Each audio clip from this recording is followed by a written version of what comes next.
Halo,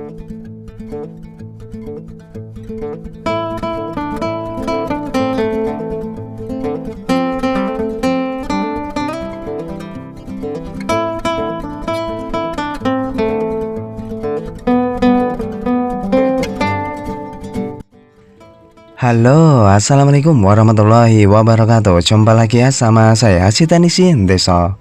Gimana kabar sobat semua? Baik-baik saja ya. Oke, kali ini kita akan bahas HP Legend. Iya. Ya, di depan kita ini ada HP Redmi 4A ya. Ya, sebetulnya nggak terlalu legend. Namun karena HP ini tuh banyak banget penggunanya saat kali rilis ya. Ya mungkin teman semua udah pernah merasain gunain HP ini ya. Oke, kita akan coba cek ya. Kita analisa dengan Smart USB. Ya, perhatiin di Smart USB hanya kedetek 0,2 ampere. Tidak naik-naik. Wah, ini berarti ada respon ya di mesinnya, namun mati total. Ya, untuk Redmi 4A ini saya jadi teringat ya. Tahun 2017 saya bikin channel ini dengan menggunakan kamera Redmi 4A. Iya. Wah, itu ingat betul saya. Jadi waktu itu ya yang saya punya hanya itu ya. Saya gunakan Redmi 4A. Oke, ini kita sudah bongkar ya untuk bagian cover belakang ya. Lalu kita buka baut-bautnya. Jadi di nota itu tertulis historinya. HP ini itu sudah beberapa tahun mati ya. Nah, ini keterangannya pokoknya udah lama banget nggak digunakan, mati setelah masuk air. Nah, ini histori yang sering banget ya kita temui HP yang rusak setelah masuk air terus dibiarkan. Namun di saat saya buka bagian mesin, saya tidak melihat tingkat korosi yang berlebihan. Ya intinya seberapa lama ini HP rusak ya. Yang jelas ini mati total ya. Kita akan langsung cek. Untuk pengecekan awal selalu utamakan baterainya. Ternyata baterai tidak keluar nilai tegangan. Saya coba di baterai yang lain itu keluar guys. Namun untuk di baterai yang ini itu nol ya, tegangan baterainya nggak ada. Itulah mengapa saat dicas hanya 0,2 ampere, tidak masuk ke baterainya karena baterainya sudah almarhum ya. Ya seperti biasa ya, kalau baterai almarhum aktivator dengan alat seperti ini. Nah ini tinggal dicolokkan saja ya, sesuaikan dengan konektornya. Lalu kita coba biarkan beberapa waktu ya. Jadi untuk memastikan kondisi mesin, kita pastiin dulu baterainya. Oke, ini kurang lebih 15 menitan ya. Lalu kita akan cek nilai tegangannya apakah sudah ada perubahan. Ya, sudah ya, 3,7 volt. Kita langsung coba analisa lagi. Karena sudah kita yakini baterai terisi. Oke, kita akan nyoba dan lihat konsumsi arus yang dihasilkan. Wow, ini konsumsi arus yang stabil ya, 1 ampere lebih. Tapi tidak ada display. Iya, nggak ada gambarnya ya. Nah ini kasus blank ya. Blank ini identiknya ya rusak di lampu bisa, rusak di jalur display bisa, bahkan rusak di LCD juga bisa. Namun saya tidak ada LCD stok baru ya. Saya punya LCD copotan original plus baterainya. Karena untuk Redmi 4A ini kan HP sejuta umat ya. Banyak juga bangkek-bangkeknya, penggunanya. Jadi saat saya itu beli HP rusak, LCD masih mulus ya saya simpan. Kita akan coba pastiin dulu ya mesin ini dengan LCD yang bagus atau yang normal. Ya ini saya copot dulu bagian mesinnya. Lalu saya akan pindahkan ke LCD yang normal ya. Jika ini muncul ya sudah pasti ya LCD bermasalah dan harus ganti.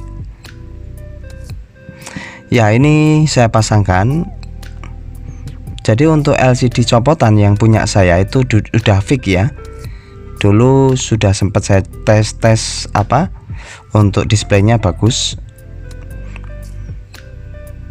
Ya, ini rada ribet ya untuk di Redmi 4A. Konektor tombol power sendiri, touchscreen juga sendiri. Jadi ya saat pemasangan kita mesti jangan lupa soketnya jangan sampai ketindis ya, karena saya pun juga sering tertindis ya, nggak perhatiin khususnya untuk di bagian fleksibel tombol powernya. Oke, kita langsung coba tes ya dan lihat, perhatiin konsumsi arus yang dihasilkan. Wow, ternyata masih tetap ya sama, tidak muncul gambarnya.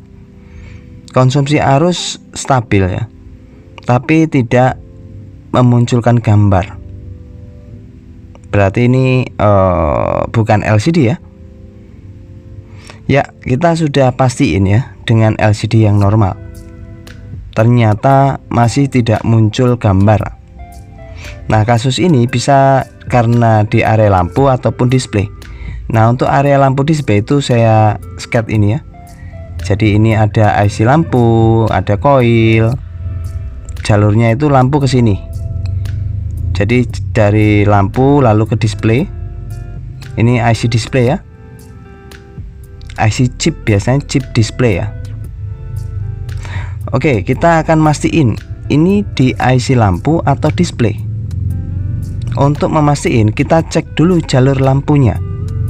Sesuai skema jalur lampu itu dari pin nomor 2, pin ujungnya yang di konektor menuju ke IC lampu. Kita cek nyambung nggak jalurnya.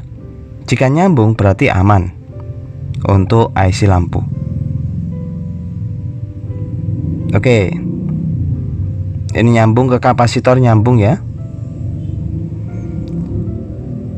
Lalu untuk ke dioda nyambung, untuk ke IC nya pun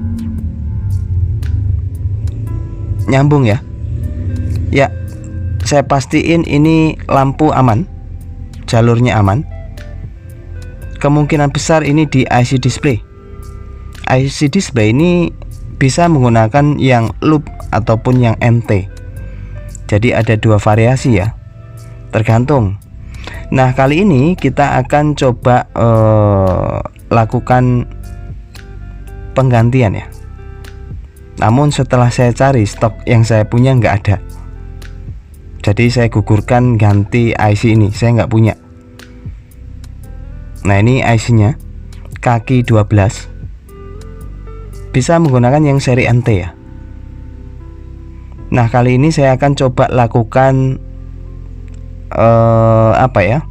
ACP ya, angkat cetak pasang. Ya, setelah kita angkat IC, kita bersihkan dulu. Dan perhatiin di kakinya. Nah, ini kakinya kita mesti ratain dulu ya dengan solder.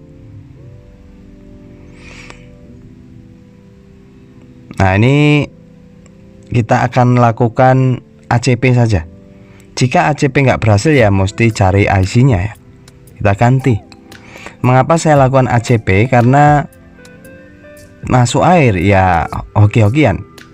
Bisa jadi dia konslet berarti rusak IC nya, ataupun bisa karena jalur korosi. IC padahal masih bagus tapi jalur korosi sehingga tidak bekerja dengan baik. Nah, ini saya ratakan kakinya itu dengan bantuan blower ya. Jika dirasa itu saat disolder susah. Setelah itu rata ya kita tinggal bersihin. Jadi kondisikan kaki rata seperti ini. Nah, ini lalu kita coba perhatiin di IC nya ya. IC ini biasanya kalau saya tuh di IC seperti lampu, IC display, WTR. Yang kecil-kecil saya gunakan cetaknya itu nggak menggunakan plat, tapi dengan teknik tambahin timah pasta. Tambahin timah pasta, lalu kita ambil sedikit saja, kita oleskan di IC-nya. Setelah itu siapkan blower ya. Siapkan blower, lalu nanti biar dia mencetak sendiri. Ya, ini sebetulnya bebas ya. Mau menggunakan plat juga bisa, ataupun dengan langsung seperti ini juga bisa. Oke, ini setelah diratakan, tambahin timah ya, timah pastanya, lalu tahan, lalu tembak blower. Jika terdapat tumpukan, ditempelin dengan mata solder sedikit saja biar dia misah ya. Oke, ini saya rasa cukup. Jadi ya seperti ini ya. Nah, untuk pencetakan bebas, kebiasaannya seperti apa. Namun kalau untuk di IC power, CPU itu harus dengan plat ya, supaya lebih rapi dan bola-bola timahnya itu terisi. Namun jika seperti lampu, kalau yang kecil-kecil biasa saya hanya seperti ini, sering berhasil ya. Oke, ini kita bersihin. Namun ya tentunya kita pastiin jika IC ini konslet, ya kemungkinan besar ya harus ganti. Namun kita cek di bagian mesin, kalau tidak konslet ya berarti aman IC-nya. Ya, ini tambahin fluk ya. Lalu kita pasangkan dengan presisikan di kodenya ya. Jangan sampai terbalik untuk pemasangan display. Nah, ini saya menggunakan blower di setelan angin 2,5, panasnya 3,5. Jika sudah ditembak blower pertama, biarkan, lalu tambahin fluk lagi, tembak yang kedua, sambil kita goyang dengan pinset untuk IC-nya. Biasanya digoyang sedikit, dia nanti mempresisikan ya untuk kaki bawah IC.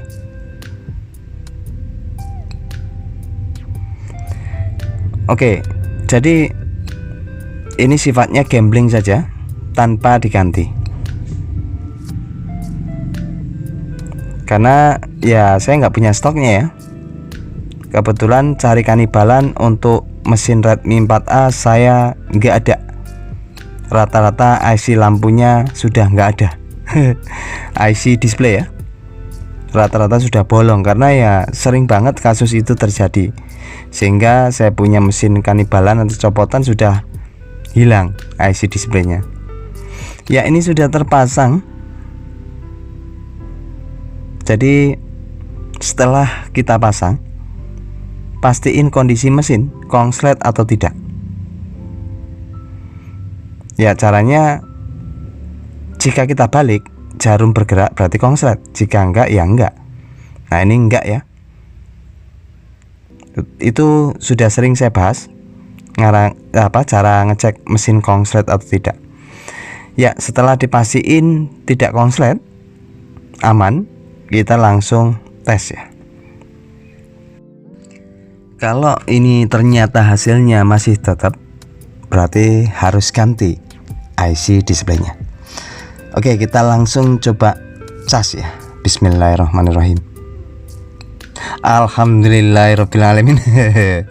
Mantap jiwa mempesona ya. Udah muncul displaynya, berarti fix IC display bermasalah. Nah, kita mesti pastiin ya, saat kita curigai IC display, kita cek mesin konslet atau tidak. Jika konslet, lalu IC display kita cabut hilang konsletnya, berarti IC itu nggak bisa di ACP atau angkat cetak pasang. Namun jika IC nggak konslet tapi tetap dia nggak berfungsi, ya kita coba cetak kita pasang. Kalau masih tetap harus ganti. Nah ini alhamdulillah masih bisa berfungsi IC displaynya. Ya kita matiin ya. Oke, kita langsung coba iseng-iseng aja lah, kita tes ya di LCD bawaannya. Ya tadi kita melihat LCD bawaan dari customer itu memang sudah pecah dan retak dalamannya. Ya kita nyoba ya, siapa tahu sih masih bisa. Nah ini kan kelihatan ada retak dalam ya untuk di LCD-nya. Oke, ini kemungkinan besar ya jatuh ya. Kalau saya lihat dari bentuk fisik LCD-nya sudah remuk. Ya kita cobalah. Wow, ternyata muncul ya.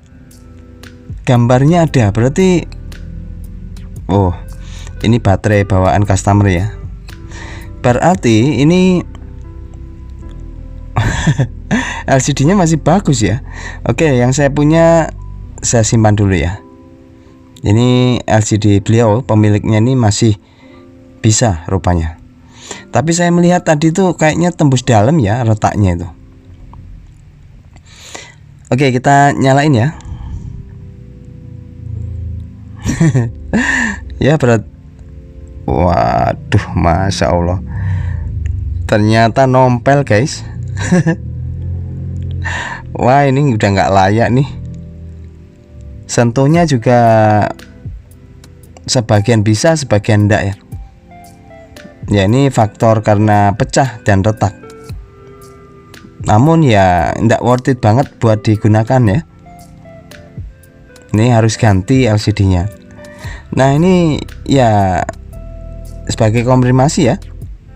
Tinggal tunggu komando dari pemilik mau diganti enggak. Dan mudah-mudahan bisa dijadiin manfaat dan terima kasih ya. Tinggal dirapikan. Tetap semangat. Sampai jumpa. Assalamualaikum warahmatullahi wabarakatuh.